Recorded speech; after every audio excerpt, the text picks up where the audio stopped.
Thanks, Frank, and to all at CBDC who are listening. Since the 1989 massacre in China, our continued economic engagement has fed the country, which has grown into the world's most dangerous, powerful, and centralized state. One man, Xi Jinping, has almost total control of China's economy and a leadership position for life. President Trump has only partial control of the smaller, by purchasing power parity, US economy. As China threatens to become the world's most powerful nation, other nations increasingly follow its wishes.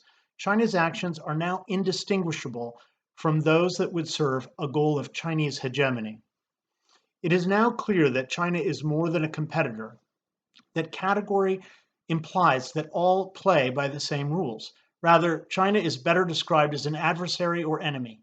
It is certainly an enemy of freedom and democracy. It is now clear that the old strategy of engagement failed. Strategies must be recalibrated accordingly to defeat China, and more specifically, its guiding organization, the Chinese Communist Party. This is precisely what the CPDC is doing, and we therefore owe it our gratitude. At least 5 interrelated and overlapping strategies are required to defeat the CCP: defend, ally, contain, divide, and democratize. All of these strategies are already underway by the Trump administration, however, not at the scale and intensity needed to win. Defensively, we must protect our democratic processes from Chinese national influence, including from US corporations that use China-linked profits for political influence. We must empower our military with not only the confidence, but the equipment needed to win. To do this, we need to consider doubling our defense budget and asking our allies to double their defense budgets.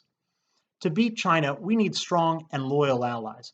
Despite the canards of Trump detractors, this is well recognized by the Trump administration, which includes extensive references to allies in its national security strategy.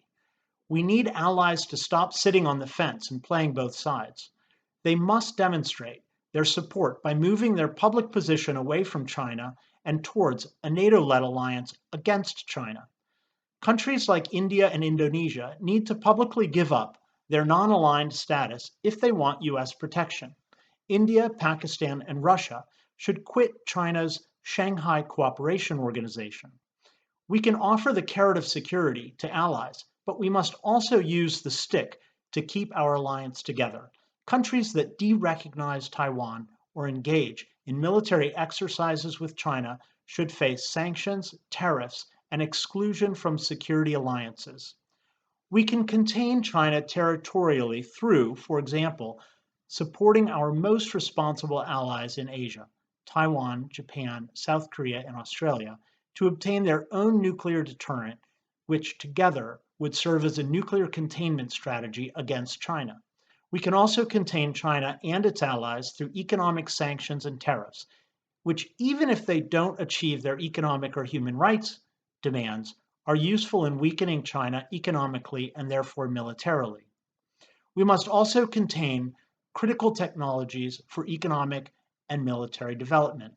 This means tougher laws against technology transfer, including by decreasing the number of Chinese nationals who study science, technology, engineering, and math in our universities, and fewer joint technology development projects with companies from China. We need to roll back Chinese military bases and ports in Africa, Afghanistan, Pakistan, Sri Lanka, Greece, and the South China Sea. We need to back our red lines with a willingness to engage in limited militarized disputes where necessary. We currently have escalation dominance against China, meaning that we would win if the dispute escalated. That advantage is deteriorating rapidly. The only way to contain China before our advantage deteriorates further is to accept risk today, including of the military and economic variety. We can divide China by supporting secessionist movements in Hong Kong, Tibet, and Xinjiang. We should recognize the independence and sovereignty of Taiwan and encourage our allies to follow suit.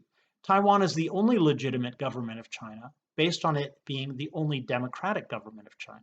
The PRC, controlled by the CCP and based on force, human rights abuse, and the lack of freedom of assembly and speech, is thereby illegitimate. The PRC should be removed from the UN by a vote of the UN General Assembly.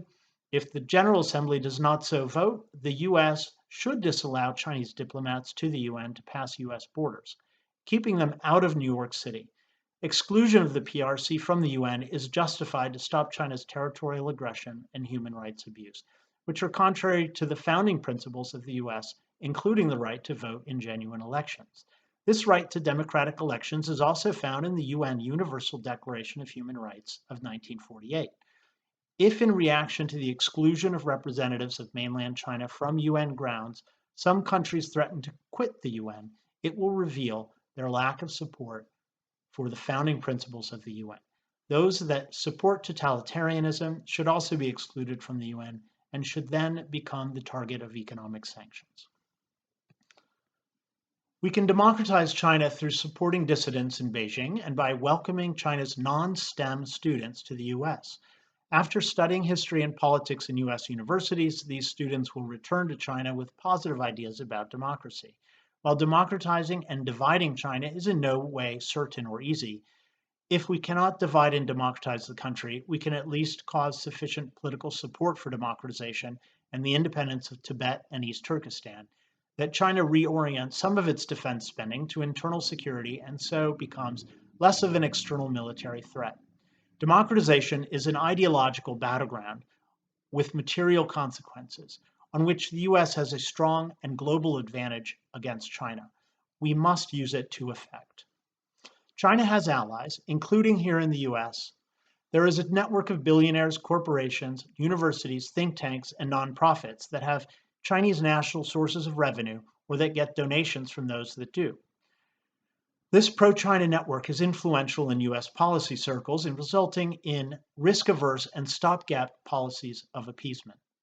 China consequently revised the status quo in its favor over the last 50 years, not only in terms of territory, but in terms of trade, espionage, technology, and internally against its own citizens. We must have been paralyzed by the China lobby, where there should have been a spirited defense of values and assets. Now that we realize that strategic failure, we cannot shy away from the new strategies that we must follow, strategies that boil down to just two ideas, proven repeatedly since 1776, peace through strength and the defense of American values. Thank you very much.